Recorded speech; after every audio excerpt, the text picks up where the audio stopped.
Dağa çakırımın Cemile Dadakım. Mursal Eskenderova, Jamila Tadakova.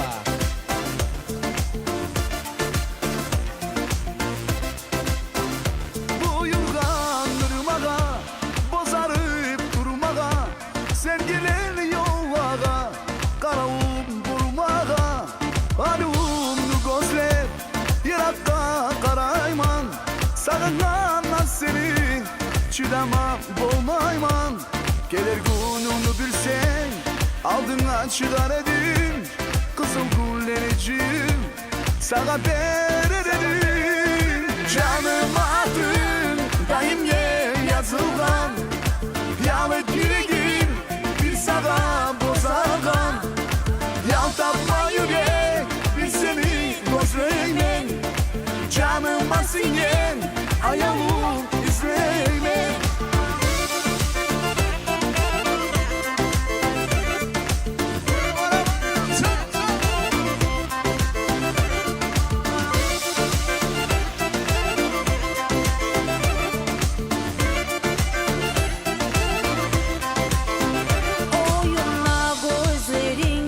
Çalına sözlerin, halek bola yürek, seni görmeye gerek.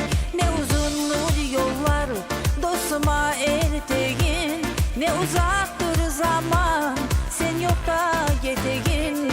Gelir boyunu bilsin, aldığına çıkar elim, kızıl güllericiğim, sana verelim. Canım adın, daim yazılgan, yalı yüreğim, bir sağa bozargan, yal tapma yürek, bir seni gözleymen, canım asingen, ayağım izleymen.